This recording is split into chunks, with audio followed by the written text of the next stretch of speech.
My phone buzzes against the metal nurse's station counter, the fraud alert notification cutting through the steady beep of monitors in the ICU. 12 hours into my shift, my eyes burn from fatigue as I tap the screen. The number that appears makes my stomach drop. $7,250. Unauthorized charge. I nearly drop my stethoscope, my hands suddenly trembling as I read further. 5 airline tickets to Santorini, purchased today. I scroll through the transaction details, each name appearing like a slap. Richard and Lillian Vale, Spencer and Reagan Vale, and Megan Tanner, Reagan's best friend since college. My name is nowhere on the list. The final detail hits like a blow to the chest. The transaction used my own credit card. Just last week, I sat at my parents' gleaming cherry wood dining table, watching Mom fold her linen napkin with perfect hospital corners. Her voice had been casual, almost bored. Tickets are $1,450 each. If you can't afford that, it's best you sit this one out. I had nodded, swallowing around the lump in my throat, not admitting that after covering Spencer's car repair last month, my savings were thin. Their dismissal had stung, but this was theft. That night I'd returned to work, staring at patient charts while fighting back tears. Dr. Stevens had passed me in the hallway, his eyes catching mine before quickly looking away. He'd seen this before Corinne, returning from family gatherings with red-rimmed eyes, throwing herself into her work, as though she could scrub away disappointment with antiseptic and focused care. Now, standing in the same hospital corridor, I unlock my phone with steady purpose. The trembling in my hands subsides as I call the credit card company, locking my account and filing a dispute. The representative's voice is soothing, validating. "This is clearly fraud, Miss Vale. We'll handle it." My phone chirps with an incoming text half an hour after I end the call. "Spencer, something's wrong with the tickets. Can you fix it?" I stand straighter, shoulders back, as I type. Like you said, I stayed behind. The hospital corridor suddenly feels different, brighter somehow. I change every password I have, from banking apps to email accounts. My Amazon account, where they'd clearly stored my credit card information. My Apple ID. Everything. A weight lifts from my chest as I tuck my phone away and return to my patients. Mr. Jenkins needs his medication, and Mrs. Torres will want an update on her husband's surgery. Their needs are clear, honest, unlike my family's Torres. Within an hour, my phone vibrates continuously in my pocket. Missed calls from Mom, Dad, Spencer, Reagan. Voicemails stack up alongside increasingly frantic texts. "What's wrong with you?" "Dad's furious. They're going to miss their flight." I silence my phone, sliding it into my locker during my brief lunch break. My hands no longer shake. Instead, a strange calm settles over me as I realize what's at stake. I'll be the difficult daughter now, the one who ruined the family trip, the ungrateful nurse who doesn't understand what family means. For the first time, I see it clearly. I've never been their daughter or sister. I've been their financial safety net, the responsible one they call when bills come due or emergencies arise, the one who gives and gives while they take and take. Standing before my locker, I press my palm against the cool metal. "Not anymore," I whisper, the words a promise to myself. By the time my shift ends, there are 17 missed calls, 9 voicemails, and 32 text messages. I delete them all without listening or reading, the weight of obligation falling away with each tap of my finger. Tomorrow, they'll try again. They'll escalate. They'll manipulate. But tonight, for the first time in years, I drive home without their voices in my head telling me what I owe them. My apartment feels hollow tonight, the silence broken only by the hum of my refrigerator and the occasional car passing outside. 3 days have passed since I locked my credit card and changed all my passwords. I've been screening calls, deleting voicemails, and working extra shifts to avoid thinking about what comes next. The call from my bank changes everything. "Miss Vale, we've completed our preliminary investigation," says Marcus, the fraud specialist I've been working with. His voice carries a note of concern that makes my stomach tighten. "There's something you should know about the Santorini charges." I sit heavily on my couch, one hand clutching my phone, the other pressed against my chest. "What did you find?" "The authorized user account that made those purchases, it belongs to Spencer Vale." My breathing exercises fail me as my heart races against my ribs. That's impossible.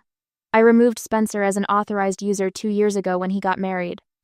According to our records, the account was reactivated 4 months ago through our online portal using your login credentials.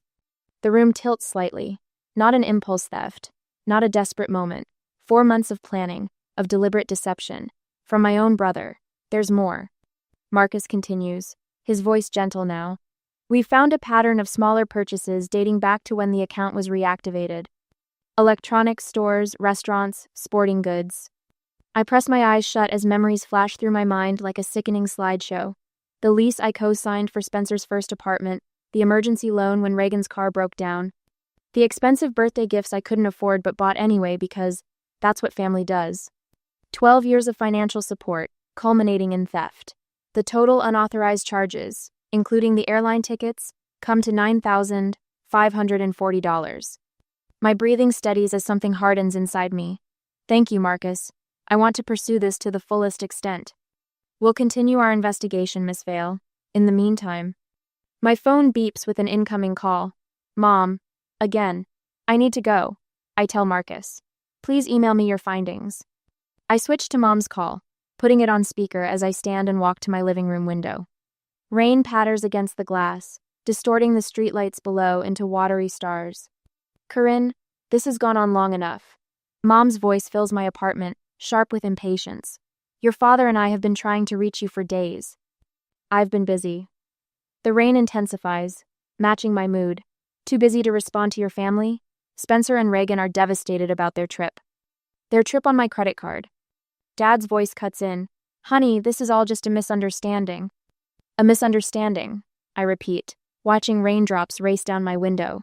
Is that what we're calling fraud now? You're overreacting, Dad says, his tone dismissive. These things happen in families.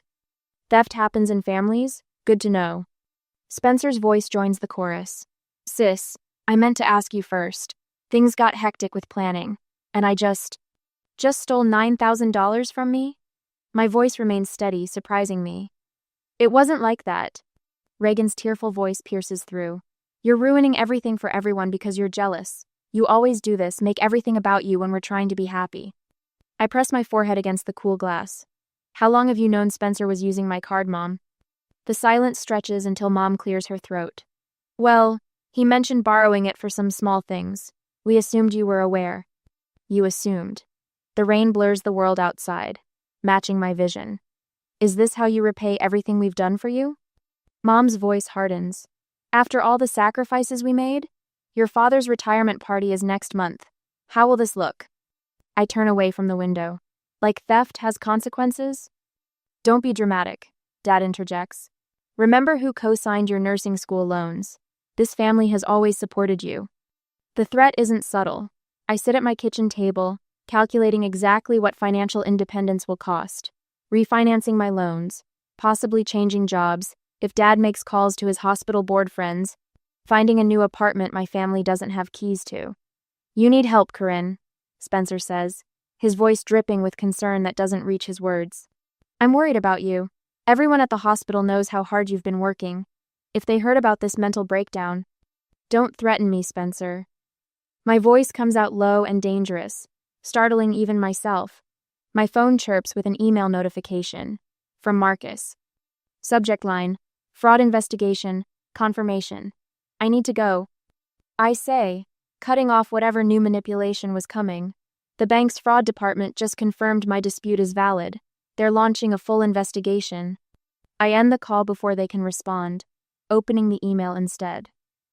Official letterhead, case number, confirmation that all charges will be reversed pending investigation.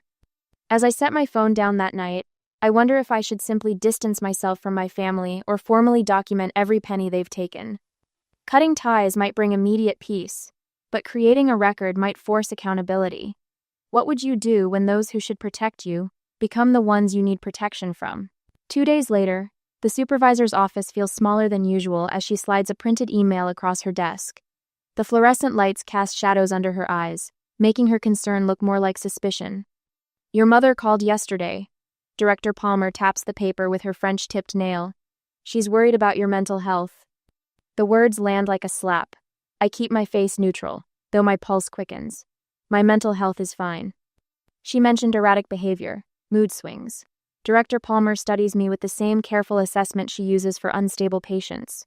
Said you've been working too many shifts. I work exactly the hours I'm scheduled. My voice remains steady, despite the heat rising up my neck. Plus the occasional voluntary overtime. She suggested you might be having a breakdown from overwork. Of course she did.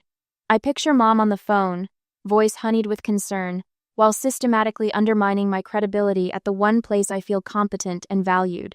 My performance reviews are excellent, I say. My patient care is uncompromised. Director Palmer nods slowly. That's why I found the call. Concerning? I leave her office with my evaluation signed exceeds expectations in every category, but my hands tremble with rage as I turn my phone back on. 3 missed calls from Aunt Judith, 1 from my cousin Melissa. A text from Dad's golf buddy asking if everything's okay. Spencer's social media updates flash on my screen. Some family ties are more like chains. Toxic people never admit when they're the problem. Reagan's tearful selfie beneath it has 17 sympathetic comments. They're building a fortress of manufactured concern around me, and it's working. Back home, I check my accounts, a habit that now sends my heart racing. The emergency fund I've maintained since nursing school has dwindled by almost $4,000. Connected accounts. Automatic transfers I never authorized. I sink onto my bed, breathing exercises failing to slow my galloping pulse. For 3 years, I've covered Spencer's car insurance, just until he gets that promotion. Last Christmas, I paid for Mom's knee surgery copay when Dad was temporarily short, Reagan's graduate school application fees. Each night, I lie awake, calculating the total. $9,540, and counting. The number cycles through my mind at 3 a.m. when sleep should come. At 4 a.m., I finally drift off, only to jolt awake an hour later, wondering what else they've taken that I haven't discovered yet. I start keeping meticulous records. Every check I've written, every Venmo transfer with a cheerful emoji that masked my growing resentment, every credit card charge that wasn't mine. Just gathering documentation for my accountant, I tell the bank representative who helps me access 2 years of transaction history later that morning. His eyes hold a flash of recognition he's seen this before. My phone continues to buzz with concerned relatives. Each night, I record audio notes in a password-protected app. The 12th of April. Spencer claimed his checking account was frozen due to suspected fraud. Borrowed $600 for rent. Still hasn't repaid despite 3 promotions since then. May 29th. Mom suggested I was being obsessive about money when I mentioned Spencer's unpaid loans. The 8th of July. Dad claimed he never heard about Spencer using my credit card until now, despite being at the airport with him when the charges were declined.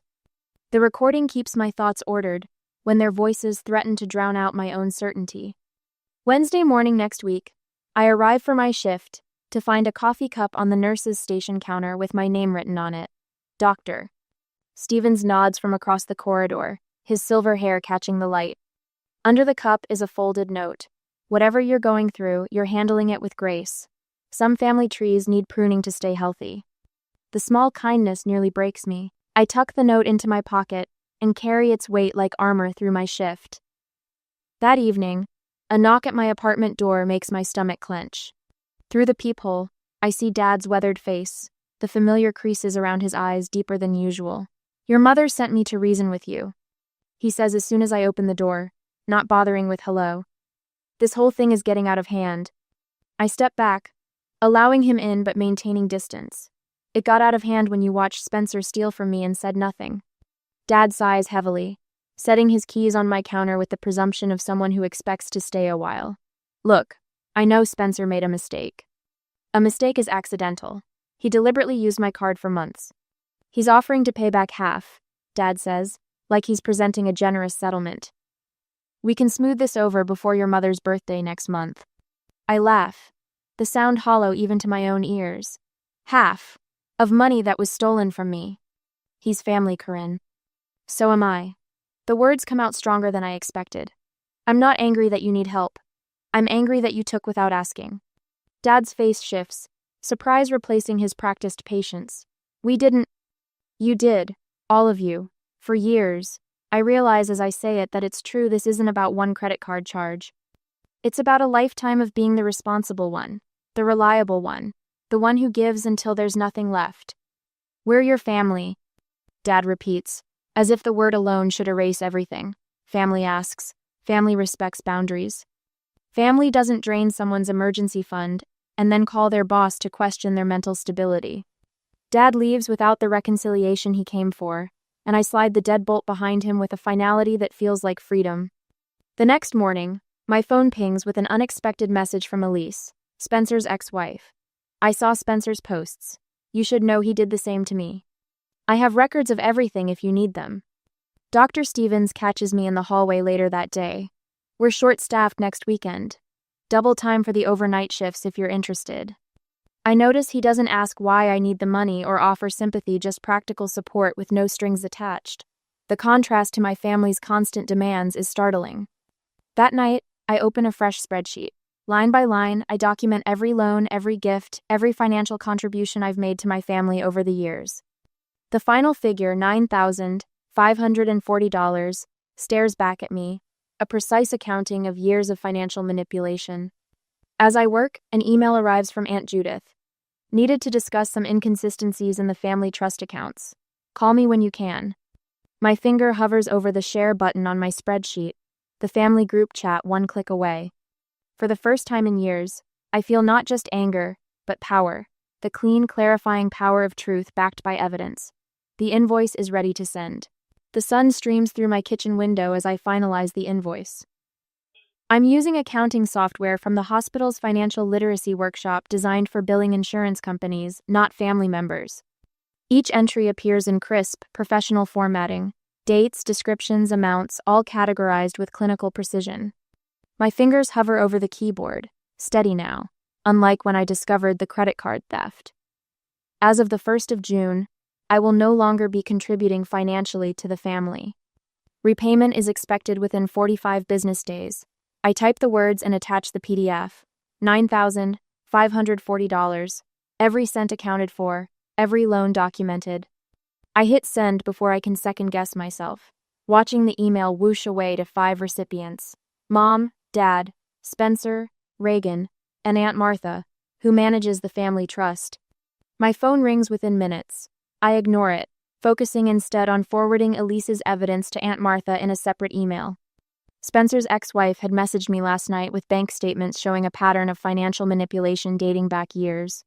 I should have shown you these when we were still married. She wrote, I was afraid no one would believe me. Aunt Martha's response arrives while I'm packing an overnight bag. I've noticed financial irregularities in Spencer's trust withdrawals. This explains quite a bit. Can we speak when you return? A weight lifts from my shoulders as I book a weekend getaway to Asheville, a small bed and breakfast nestled in the Blue Ridge Mountains. 3 hours away, just far enough to be unreachable. I power down my phone before pulling out of my apartment complex, savoring the silence. The family chaos erupts while I'm gone. Dr. Stevens gives me the highlights when I return to work Monday morning, his salt and pepper eyebrows raised over reading glasses. Your brother has been busy, he says, sliding a coffee across the nurse's station. He's telling everyone you doctored those financial records to make him look bad. I take a sip, unsurprised. Let me guess, it backfired? Spectacularly. That ex-wife of his, Elise? She posted additional evidence to the family group chat. Bank statements, text messages, the works. Your cousin Caroline called me looking for you. Said she always wondered where your brother's money came from. I shake my head, remembering Mom's frantic voicemails. 8 of them waited when I turned my phone back on, each more desperate than the last. She'd apparently launched an emotional campaign, calling relatives to rally support against my cruel treatment of Spencer. The result? 5 separate family members contacted me privately expressing support. Uncle David's text was particularly satisfying. About time someone called them out. Your grandfather would be proud. That's not even the best part, Dr. Stevens continues, lowering his voice. The bank called Spencer for an interview about potential fraud patterns. I should feel victorious. Instead, a hollow ache spreads beneath my ribs as I realize how thoroughly my family's financial house of cards is collapsing. Later that evening, as I pack for another weekend away, this time to a lakeside cabin with actual fishing, I wonder if seeking full repayment is enough, or if I need to permanently distance myself from people who saw me as a resource rather than a daughter and sister. Would you sever ties completely, or maintain limited contact? The next week brings unexpected allies. Elise sends additional bank statements, highlighting dates when Spencer withdrew money immediately before I loaned him similar amounts. The pattern is unmistakable once laid bare. I kept these records because our divorce attorney needed them, she explains over coffee. I never thought they'd help you too. Aunt Martha calls next. I've temporarily frozen Spencer's access to certain accounts pending a full review, she says, her voice carrying the crisp authority that always intimidated me as a child. This isn't just about you, Corinne. The trust has fiduciary responsibilities. The most surprising call comes from HR at Dad's former accounting firm. Miss Vale, we're reviewing some historical expense reports filed by Emery Vale that show concerning patterns. We understand you've recently raised questions about family financial practices. Would you be willing to answer a few questions? I agree, providing only factual responses, neither defending nor condemning my father. The conversation leaves me nauseous but resolute. The family's financial house of cards continues its collapse throughout the week. Each new revelation should bring satisfaction, but I feel only a dull, persistent ache when I think about what we've become. I take extra shifts at the hospital, finding comfort in the straightforward problems of patient care. Reagan's social media campaign begins Thursday. First come vague posts about unfair treatment and family betrayal. By Saturday, she's sharing tearful videos describing their sudden financial hardship and how they might have to cancel their anniversary trip to Maui. Dad loses his consulting privileges at his former firm after their investigation concludes. He doesn't call to tell me I learned from Uncle David, who sounds more disappointed than surprised. The most unexpected development arrives in a series of text messages from extended family members. Cousin Caroline, I had no idea what was happening. I'm so sorry I didn't see it. Uncle Robert, your grandmother would be horrified at how they've treated you. Aunt Susan, we should have intervened years ago. Mom's message comes last, surprisingly brief after weeks of emotional tirades. We need to resolve this once and for all. Family dinner, Sunday at 5. Your father and I will cook. I stare at the screen, sensing the final confrontation approaching. For the first time in years, I feel no obligation to say yes.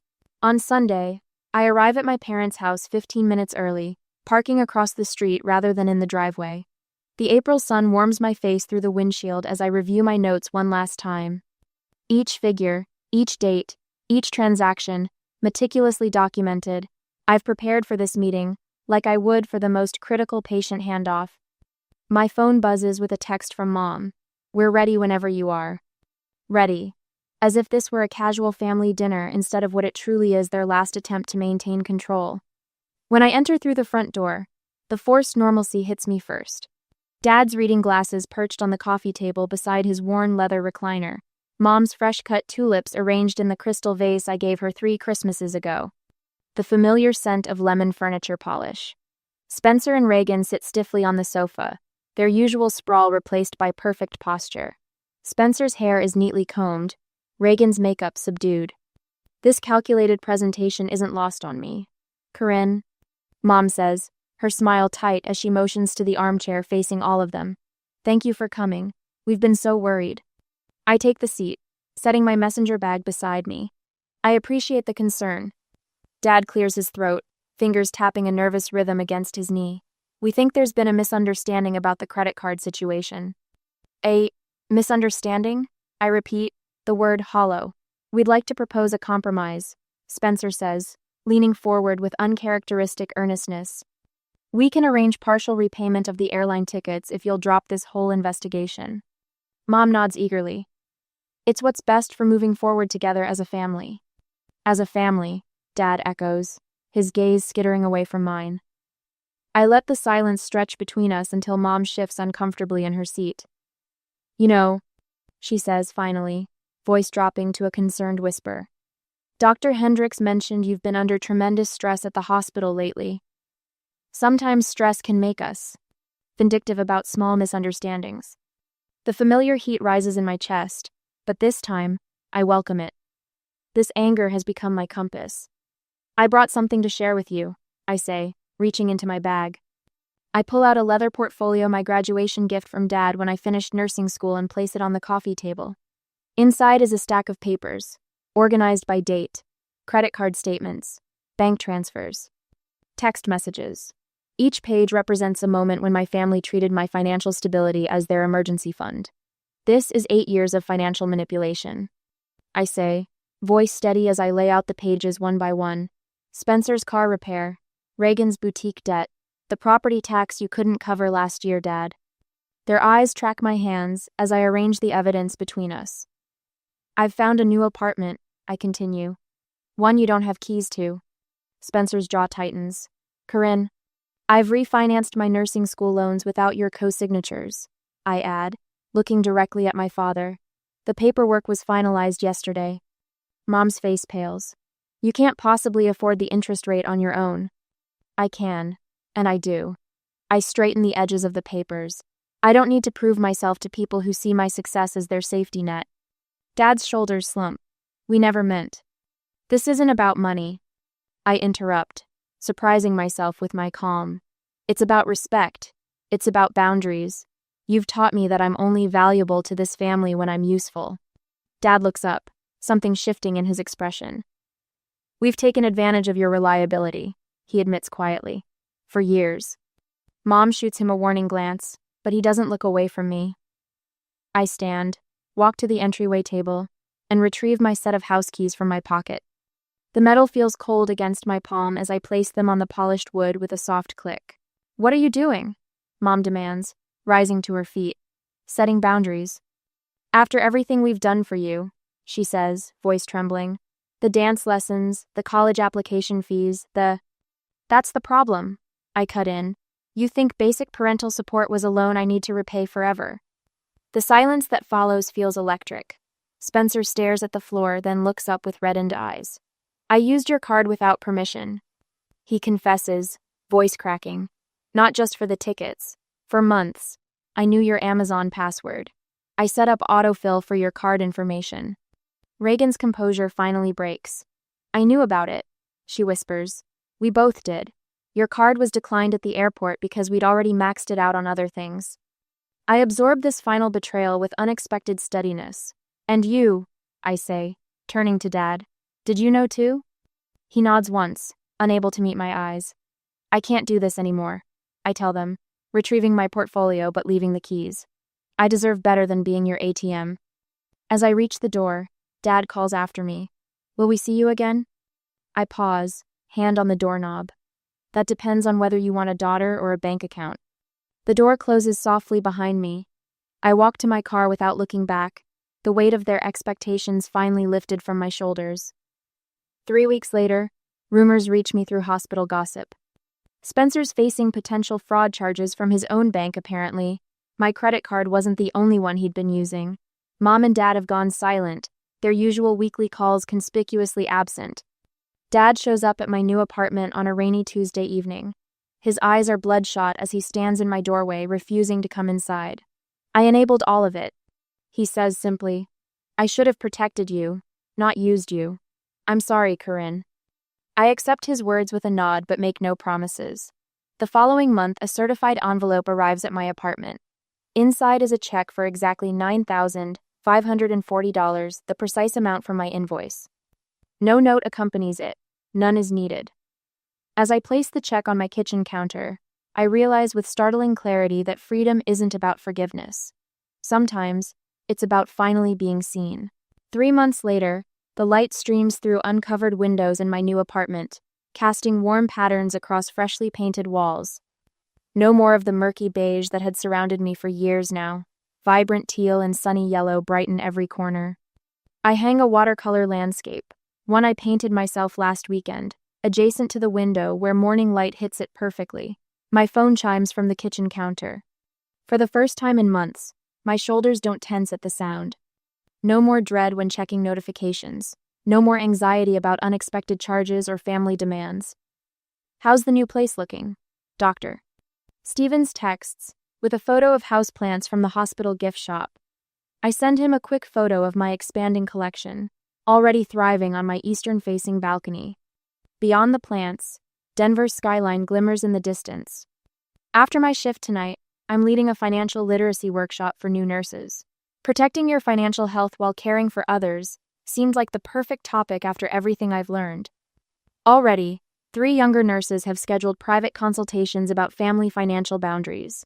My easel stands in the corner, no longer collecting dust in storage. Last night, I stayed up until 2, working on a landscape of the Colorado mountains where I'll be hiking this weekend. The freedom to lose myself in painting again feels almost decadent after years of not enough time. My phone chimes again. This time, it's a family group text, another Vail family gathering next weekend. Mom has included me in the invitation list, her first attempt at contact since the check arrived. I type a simple response. Thank you for thinking of me. I have other plans that weekend. No apologies, no elaborate excuses, just a clear, calm boundary. Instead, I'll be meeting Jonah for dinner at that new restaurant overlooking the river, our third date. The anesthesiologist's calm presence and direct communication style have been refreshing after years of navigating my family's emotional minefields. Last week over coffee, he asked about my family. The question didn't trigger my usual anxiety. We're taking some space from each other right now, I told him, surprised by how easily the words came. They crossed some boundaries I needed to establish.